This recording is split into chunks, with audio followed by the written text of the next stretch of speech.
More gag order in the University of Idaho quadruple murder case. So we could learn more before Bryan Kohberger's sentencing Wednesday. Jill Horomo reports on what to expect. The long-anticipated sentencing of Bryan Kohberger will be happening right here at the Ada County Courthouse, 2.5 years after the murders that shocked the Moscow community and sparked public interest.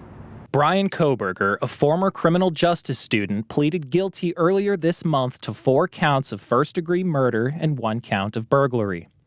The victims, Madison Mogen, Kaylee Goncalves, Xana Kernodle, and Ethan Chapin, were stabbed to death inside a rental home just blocks from University of Idaho. Investigators say Kohberger broke in through a sliding door in the early morning hours, targeting a group of friends he had no known connection to.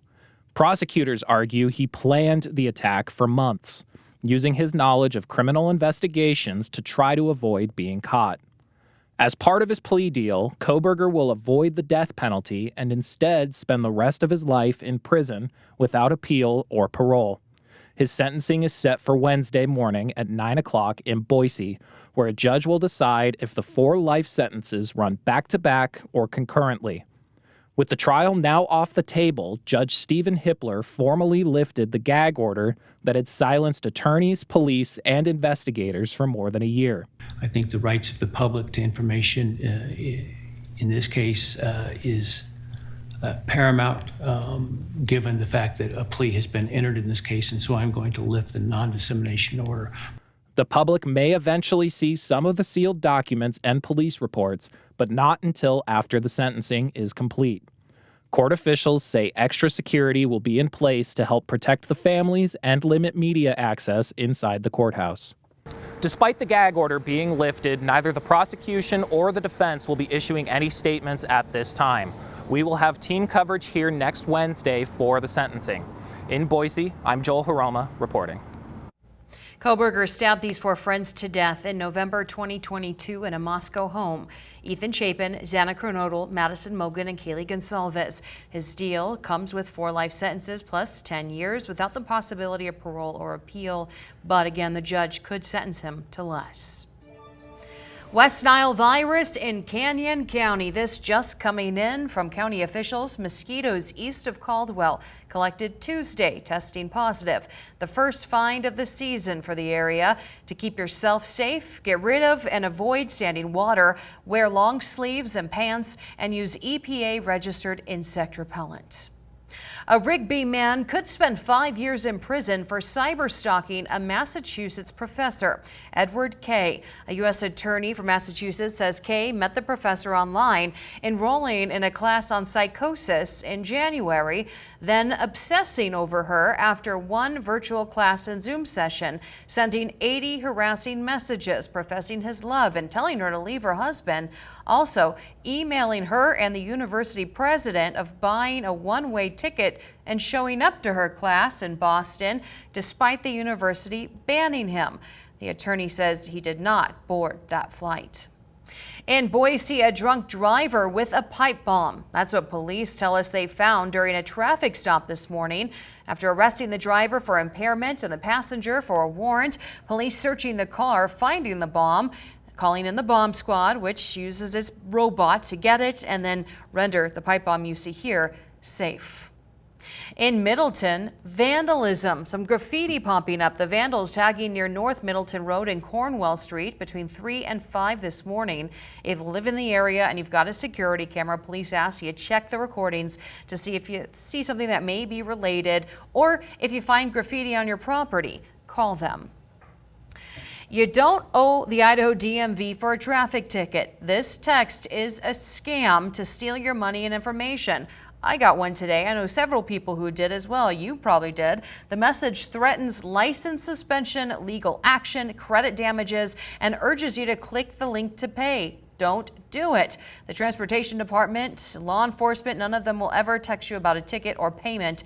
If you do get the text, just delete it. A reminder to expect delays on Highway 55 from Horseshoe Bend to north of Banks. Crews seal coating weekdays through early August. You'll see flaggers and pilot cars slowly directing cars through the single lane of traffic. Mondays through Thursdays from 6 a.m. to 9 p.m. and Friday 6 to noon. The lanes are back open nights and weekends. Nampa drivers, the Garrity Boulevard on-ramp to westbound I-84 closing for paving Monday night at 8 through Tuesday morning at 5. During that time, use the north side or Meridian interchanges to head west on the interstate. You can always get a live traffic update on 511.idaho.gov or the app. A section of the Boise River Greenbelt closing Monday between Garden and Orchard Streets for irrigation pump repairs. There'll be some heavy equipment on the path in the way, so use a detour to guide you as you're biking or walking to Garden and Irving. The work expected to last about a week. In Western Washington, trash piling up as service workers walk off the job. Republic Services, one of the largest waste haulers in the region, telling customers to expect pickup delays. So a lot of people hauling their own trash to the dump. A striker says the company won't bargain for a fair contract. Instead of realizing that the workers deserve fair treatment, they are making the community take the trash to them. Just hope this doesn't become permanent, because it's a total inconvenience.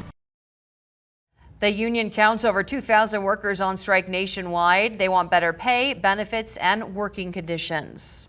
This segment is sponsored by Maverick, Adventure's first stop.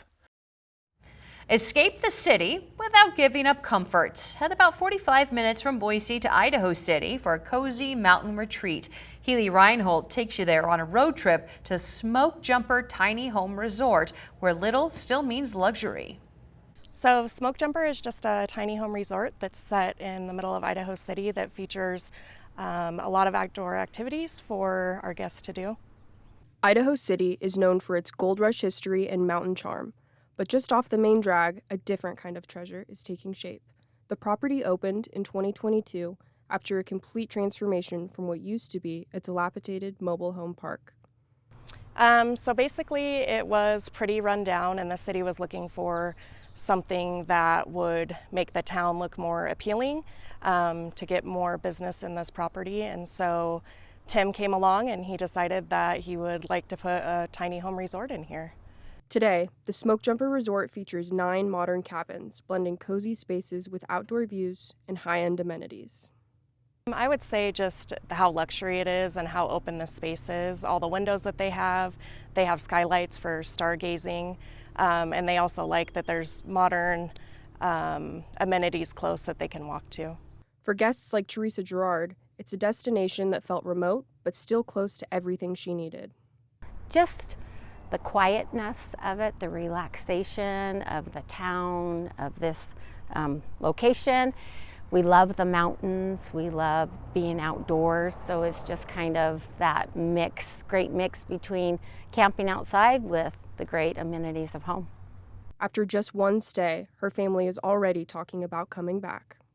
Yeah, I think we would come back. It's nice, relaxing, small town, not all the hustle and bustle of the city. And we actually were visiting the other night and talking about maybe we could have a little small family reunion here. Smoke Jumper is open year-round. To learn more or check availability, we've posted the Smoke Jumper link on idahonews.com. I'm Healy Reinhold reporting. And as you were seeing there, some nearby spots to check out, adding even more flavor. Right next door, the Sarsaparilla Ice Cream Parlor, serving locally made ice cream, lunch, and coffee in a nostalgic space, a community staple for decades. The owners employ local teenagers, offering a taste of old-fashioned hospitality. I really enjoy getting to know each person and kind of help guiding them through their town and experience while they're here, either staying, visiting, or whatever it may be. Espresso milkshakes on the menu behind him. Yum. A bit further down the boardwalk, Chicory and Stage, a little wine bar and handmade jewelry boutique run by a local silversmith. The space feeling sometimes more like a living room than a shop. I'm up to Idaho City. There's some really cool stuff going on here. People come in the wine bar and make new friends. They'll end up hanging out, having a glass of wine with people they've never met, and go next door and have lunch. So just get up here and check it out. The ice cream parlor and wine bar within a block of the Smoke Jumper Resort. So a nice tiny walk to get outside and enjoy. Also easy stops if you're ever just passing through Idaho City. To learn more about this great CBS2 road trip and destination, and to see more amazing destination ideas, visit idahonews.com. In East Idaho, a fire already spreading 250 acres near the town of Thatcher and the Trout Creek drainage. BLM, USFS, and fire crews from surrounding towns battling the Rocky Knoll fire, gaining 50% containment. No evacuations at this point. They're still trying to figure out what caused it, but they are warning everyone to stay away and don't fly drones in the area.